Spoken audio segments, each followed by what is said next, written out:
안녕하세요. 고들입니다. 오늘은 많은 분들이 결혼 상대를 찾을 때 놓치는 것, 이 부분에 대해서 이야기를 한번 해보려고 하거든요. 저도 이런저런 영상들을 보다가 보면 이런 남자랑 결혼하세요. 그러니까 여자분들이 결혼 상대로 찾을 때 좋은 남자 구별법, 뭐 이런 영상들이 궁금해서 저도 많이 보고 하거든요. 근데 이거는 어쨌든 제 개인적인 생각이지만 어쩌면 저는 이 부분이 가장 중요하다고 생각을 해요. 물론 일단 나와 결혼할 상대가 우선적으로 내가 원하는 사람이야 하는 건 당연한 거죠. 하지만 그것만 보고 아 됐어 나 저 사람이랑 결혼을 해야겠어 이렇게 마음을 먹을 게 아니라 여기서 한 가지를 꼭 더 보시고 정하셨으면 좋겠다는 거예요. 그게 뭐냐면 남자 쪽 부모님을 꼭 한번 보고 결정하라 이 말이거든요. 물론 이거는 남자분들도 결혼을 할 때 여자분들의 부모님을 보는 것도 같은 경우예요. 부모님 입장에서는 내 딸이 결혼을 하면 딸은 다른 사람의 식구가 된다 이런 이야기를 하잖아요. 그러면서 시집살이가 시작이 되는 거잖아요. 물론 남편이 될 사람 부모님이 너무 좋으면 완전 땡큐죠. 하지만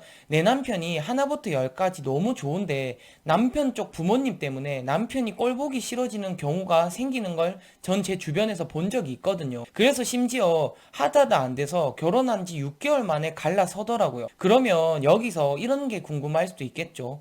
내 남편이 될 부모님을 봤을 때 어떻게 그거를 구별을 하나요? 저는 사실 이거는 그냥 사람을 보면 느낌이 온다고 생각을 해요. 뭐 말하는 스타일 아니면 나를 대하는 모습 그냥 이런 것들만 봐도 아닌 것 같으면 느낌이 딱 오잖아요. 근데 처음 봤을 때 엄청 좋은 분 같아도 막상 가까이 가서 보고 생활을 같이 해보면 아닌 경우도 있거든요. 그래서 이 부분이 조금 저도 애매하다고 생각을 하는데 그래서 이 방법을 한번 추천드려 볼게요. 남자 쪽 집에 한번 가보시는 거예요. 그러니까 내가 이 남자와 결혼을 마음먹기 전에 아니면은 이제는 결혼 정도도 이 남자랑 한번 생각해 봐야겠다 라고 생각을 했을 때 그냥 조금 가벼운 마음으로 뭐 저녁 식사나 이런 자리를 만들어서 한번 가보시는 걸 추천을 드려요. 그랬을 때 그 남자가 어떻게 엄마한테 대하는지 그리고 나한테 어떻게 대하는지를 꼭 보셨으면 좋겠어요. 예를 들어 남자 쪽 집에서 저녁 식사를 같이 하자고 해서 가게 되면 여자 입장에서는 가만히 앉아서 음식을 내줄 때까지 기다릴 수는 없으니까 부엌에 가서 서성거릴 수밖에 없잖아요. 그랬을 때 남자가 그냥 가만히 앉아서 TV를 보고 있다 아니면 핸드폰만 보고 있는다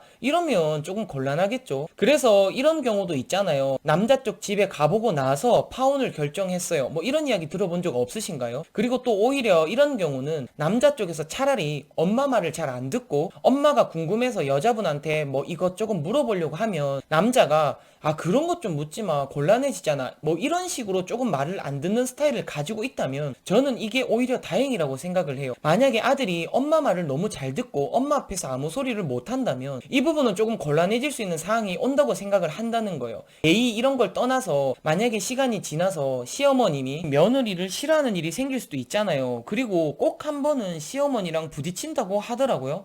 부모님한테는 효자가 당연히 좋겠지만 아내한테는 그래도 효자보다는 차라리 불효자가 낫다고 생각을 한다는 거예요. 만약에 아들이 너무 엄마 말만 잘 들으면 와이프 편에 서서 이야기를 해줘야 되는데 오히려 와이프한테 너 엄마한테 왜 그래? 왜 그렇게 버릇이 없어? 뭐 이런 식으로 흘러갈 수도 있다는 거죠. 물론 큰 잘못을 했을 때는 상관이 없고 당연히 혼나야 되지만 그게 아닌 경우를 말씀을 드리는 거예요. 어쨌든 결혼을 하면 남편은 어찌됐든 내 편이 되어야 하는데 이런 상황이 왔을 때 나한테 저렇게 말을 해버리면 얼마나 내 입장에서는 서럽겠냐고요. 저는 그래서 저한테 제 여동생이 있거든요. 제 여동생한테 남자가 너무 좋더라도 꼭 남자 쪽 부모님도 한번 보고 남자 집에 가서 그 남자가 어떻게 행동하는지를 꼭 보고 결정을 하라고 이야기를 합니다. 말이 조금 뒤죽박죽인 것 같지만 그래도 제가 말하고자 하는 의미를 꼭 찾아가셨으면 좋겠습니다. 오늘 저희 이야기는 여기가 끝이고요. 오늘의 저희 한 줄 평은 어쨌든 시어머니를 내 편으로 만들자 이겁니다. 안녕히 계세요.